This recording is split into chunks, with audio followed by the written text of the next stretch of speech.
Hello, ഇന്നത്തെ വീഡിയോയിലൂടെ ഞാൻ പറയാൻ പോകുന്നത് ആദ്യമായിട്ട് കുഞ്ഞ് അനങ്ങുന്നത് എപ്പോഴാണ്, അമ്മയ്ക്ക് എപ്പോഴാണ് അത് ഫീൽ ചെയ്യാൻ കഴിയുന്നത്, 5 മാസമായിട്ടും കുഞ്ഞിൻ്റെ അനക്കം അറിയാത്തത് എന്തുകൊണ്ടാണ്, അതുപോലെ കുഞ്ഞിൻ്റെ അനക്കം കുറഞ്ഞു കഴിഞ്ഞാൽ എന്തൊക്കെ കാര്യങ്ങളാണ് ചെയ്യേണ്ടത് എന്നൊക്കെയാണ് ഇന്നത്തെ വീഡിയോയിലൂടെ ഞാൻ പറയാൻ പോകുന്നത്. എൻ്റെ ഈ ചാനൽ ആദ്യമായിട്ടാണ് കാണുന്നതെങ്കിൽ പ്ലീസ് ഒന്ന് സബ്സ്ക്രൈബ് ചെയ്ത് സപ്പോർട്ട് ചെയ്യാൻ മറക്കരുത് കേട്ടോ.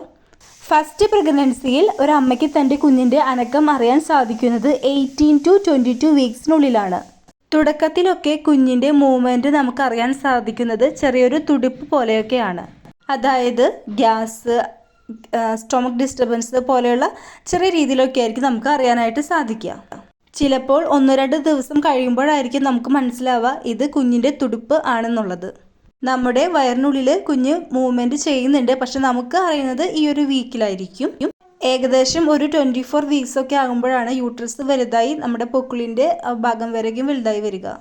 അതുകൊണ്ടാണ് ചിലവർക്കൊക്കെ തുടക്കത്തിൽ അടിവയറ്റിലായിരിക്കും നമുക്ക് കുഞ്ഞിൻ്റെ മൂവ്മെൻറ്റ് അറിയുന്നത്. ചിലവർ ചോദിക്കാറുണ്ട് 5 മാസമായി 6 മാസം തുടക്കമൊക്കെ ആയി എന്നിട്ട് എന്താണ് കുഞ്ഞിൻ്റെ അനക്കം അറിയാത്തതെന്ന്. അത് ചിലവർക്ക് കുറച്ച് നേരം വൈകിട്ടൊക്കെ ആയിരിക്കും കുഞ്ഞിൻ്റെ അനക്കം ഫീൽ ചെയ്യാൻ കഴിയുന്നത്. എന്നാലും ഒരു 6.5 മാസം ആകുമ്പോഴേക്കും നമുക്ക് എന്തായാലും കുഞ്ഞിൻ്റെ അനക്കം അറിയാനായിട്ട് സാധിക്കും. ഇനി ആരിലെല്ലാമാണ് കുഞ്ഞിൻ്റെ മൂവ്മെൻറ്റ്സിൻ്റെ ആ ഒരു ഫീലിംഗ് നമുക്ക് അറിയാനായിട്ട് കഴിയാത്തതെന്ന് നോക്കാം. അമിതമായിട്ട് വണ്ണമുള്ളവർക്ക് അവർക്ക് ആ ഒരു ഫീറ്റൽ മൂവ്മെൻറ്റ് ഫീൽ ചെയ്യാനായിട്ട് കുറച്ച് സമയമെടുക്കും. അതുപോലെ പ്ലാസൻ്റ ആൻറ്റീരിയർ ആയിട്ടുള്ളവർക്കും അതുപോലെ ഫ്ലൂയിഡ് കുറവുള്ളവരുടെ കേസിലും ഇങ്ങനെ അനക്കക്കുറവ് അല്ലെങ്കിൽ കുഞ്ഞിൻ്റെ അനക്കം ഫീൽ ചെയ്യാനായിട്ട് സാധിക്കാതെ വരാറുണ്ട്.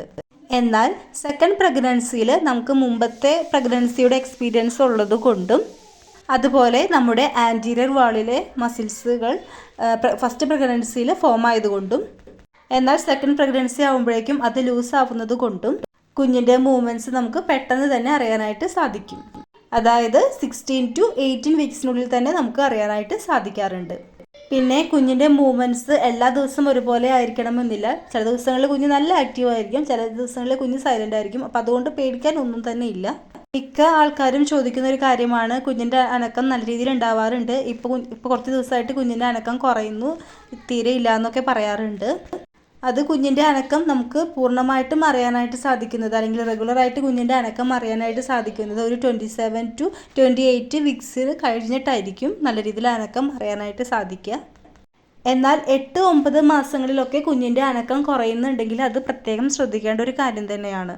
ഇനി അങ്ങനെ അനക്കം കുറയുന്നത് കാണുകയാണെങ്കിൽ നിങ്ങൾ ടെൻഷൻ അടിക്കാതെ തന്നെ റിലാക്സ് ആയിട്ട് നിങ്ങൾ ഫുഡ് നന്നായിട്ട് കഴിക്കുക. എന്നിട്ട് വെള്ളമൊക്കെ കുടിച്ചതിന് ശേഷം നിങ്ങൾ ലെഫ്റ്റ് സൈഡ് ചെരിഞ്ഞ് കുറച്ച് നേരം കിടക്കുക. അപ്പോൾ എന്തായാലും കുഞ്ഞിൻ്റെ അനക്കം കിട്ടുന്നതായിരിക്കും. ഒരു 2 മണിക്കൂറിനുള്ളിൽ 6-ൽ കൂടുതൽ തവണ കുഞ്ഞിൻ്റെ മൂവ്മെൻറ്റ്സ് നമുക്ക് കിട്ടേണ്ടതാണ്.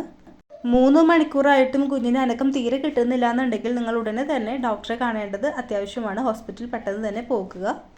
ഒരു 7 മന്തിനൊക്കെ ശേഷം നിങ്ങളുടെ ഡോക്ടർ തന്നെ നിങ്ങളുടെ കുഞ്ഞിൻ്റെ മൂവ്മെൻറ്റ്സ് റെക്കോർഡ് ചെയ്യാനായിട്ട് നിങ്ങളോട് പറയാറുണ്ട്. നിങ്ങളുടെ ഡോക്ടർ എന്താണോ പറയുന്നത് അതനുസരിച്ച് കുഞ്ഞിൻ്റെ മൂവ്മെൻറ്റ്സ് നിങ്ങൾ റെക്കോർഡ് ചെയ്യുക. നമ്മുടെ കുഞ്ഞിൻ്റെ മൂവ്മെൻറ്റ് എന്ന് പറയുന്നത് നമ്മുടെ കുഞ്ഞ് ഹെൽത്തി ആയിട്ട് നമ്മുടെ വയറിനുള്ളിൽ ഇരിക്കുന്നുണ്ട് എന്നുള്ളത് ആണ് കാണിക്കുന്നത്. ഇനി കുഞ്ഞിൻ്റെ അനക്കം നമുക്ക് കൂടുതലായിട്ട് അറിയാൻ സാധിക്കുന്നത് നമ്മൾ കിടക്കുമ്പോഴോ അല്ലെങ്കിൽ ഇരിക്കുമ്പോഴൊക്കെ ആയിരിക്കും. നമ്മൾ എന്തെങ്കിലും ജോലി ചെയ്യുന്ന സമയത്തോ അല്ലെങ്കിൽ നടക്കുമ്പോഴൊക്കെ ചിലപ്പോൾ അങ്ങനെ അനക്കം കിട്ടിയില്ല എന്ന് വരാം. പക്ഷേ ഇങ്ങനെ കിടക്കുകയാണ് അല്ലെങ്കിൽ ഇരിക്കുന്ന സമയത്തൊക്കെ കുഞ്ഞിൻ്റെ അനക്കം നമുക്ക് നല്ലതുപോലെ കിട്ടുന്നുണ്ടാവും. നമ്മൾ നടക്കുമ്പോഴൊക്കെ കുഞ്ഞിന് തൊട്ടിൽ കിടന്ന് ആടി ഉറങ്ങുന്ന പോലത്തെ ഒരു ഫീലായിരിക്കും ഉണ്ടാവുക. അതുകൊണ്ട് കുഞ്ഞ് കൂടുതൽ സമയം ഉറങ്ങായിരിക്കും. നമ്മൾ വെറുതെ ഇരിക്കുമ്പോഴൊക്കെ അല്ലെങ്കിൽ കിടക്കുമ്പോഴൊക്കെ ആയിരിക്കും അനക്കം നന്നായിട്ട് അറിയാനായിട്ട് സാധിക്കുക. അപ്പോൾ എന്ത് തന്നെ ആയാലും കുഞ്ഞിൻ്റെ അനക്കം നിങ്ങൾ ശ്രദ്ധിക്കുക. അനക്കക്കുറവ് കാണുകയാണെങ്കിൽ നേരത്തെ പറഞ്ഞതുപോലെ ഇടതുവശം ചെരിഞ്ഞ് കിടന്ന് അനക്കം ശ്രദ്ധിക്കുക കേട്ടോ. അപ്പോൾ നമുക്കിനി അടുത്ത വീഡിയോയിൽ കാണാം. ഇഷ്ടമായെങ്കിൽ ലൈക്ക് ചെയ്യാനും സബ്സ്ക്രൈബ് ചെയ്ത് സപ്പോർട്ട് ചെയ്യാനും മറക്കരുത് കേട്ടോ. അപ്പോൾ നമുക്കിനി അടുത്ത വീഡിയോയിൽ കാണാം. Thanks for watching.